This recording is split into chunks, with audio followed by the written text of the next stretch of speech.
더불어민주당 주도로 마무리된 국회 원구성을 두고 여야는 연일 내탓 공방을 이어갔습니다. 민주당은 조건 없는 복귀를 미래통합당에 촉구했고 통합당은 민주당의 상임위 독식에 이은 추경 처리 시도를 폭주 기관차에 빗대 비판했습니다. 네, 국회 연결해 보겠습니다. 박현우 기자. 네, 민주당은 원구성 완료 이후에도 국회로 돌아오지 않고 있는 통합당을 향해 국회 발목 잡기 의도를 아직도 포기하지 않고 있다며 날을 세웠습니다. 이해찬 대표는 원구성과 관련해 민주당 입장에서는 양보에 양보를 거듭했는데도 통합당이 이를 받아들이지 않고 자신들의 처지만 생각하며 국회에 복귀하지 않고 있다면서 이같이 비판했습니다.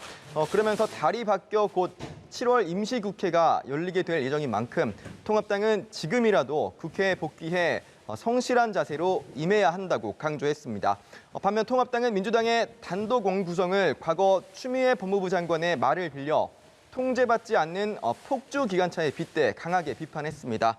주호영 원내대표는 상임위원 배정과 뒤이은 예산 심사 등이 국회법 절차를 거스르며 이루어지고 있다고 지적하며 세월호만큼이나 엉성한 이 폭주 열차는 수렁에 처박히고 나서야 폭주를 멈출 것이라고 경고했습니다. 이런 가운데 통합당은 개별 국회의원의 의사에 반한 채 상임위 배정과 상임위원장 선출이 이뤄진 것은 불법이라며 이에 대한 무효를 주장하며 헌법재판소에 권한쟁의 심판을 청구했습니다. 네, 민주당이 추경 처리 시한을 오는 3일로 못 박은 가운데 국회에선 오늘도 3차 추경에 대한 심사 작업이 이뤄지죠.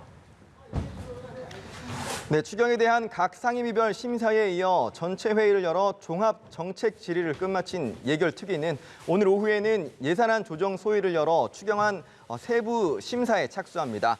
3차 추경 규모는 당초 정부 원안 35조 원에서 민주당 주도의 상임위를 거치면서 38조 원으로 늘어난 상황인데요.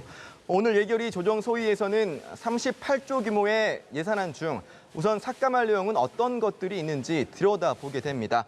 특히 등록금 반환과 관련한 대학 간접 지원 예산에 대한 집중 논의도 이뤄질 것으로 예상되는데요.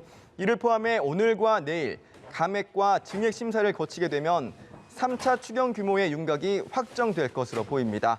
제1야당이 보이콧을 이어가고 있는 상황인 만큼 예산안 삭감 등 과정에서의 견제 역할이 제대로 이루어질지에 대해서는 의문부호가 따라붙는 상황인데요. 통합당은 단기 알바만 양산하고 예산 사업 목적과 내용에 많은 문제가 있는 추경을 불과 사나흘 만에 심사에 처리한다는 것은 청와대와 정부 요청에 들러리 서는 것밖에 되지 않는다며 참석하지 않겠다는 뜻을 분명히 했습니다. 다만 심사 기간을 오는 3일로 못 박지 않고 일주일이라도 늘려서 꼼꼼히 따져볼 시간을 보장한다면 예결위에 참석하겠다며 조건부로 예결위 참석할 가능성을 열어뒀습니다. 통합당은 이와 함께 심사장 밖에서 기자회견 등으로 추경안의 문제점을 지적해 나가는 작업도 병행해 나간다는 계획입니다. 지금까지 국회에서 연합뉴스TV 박현우입니다.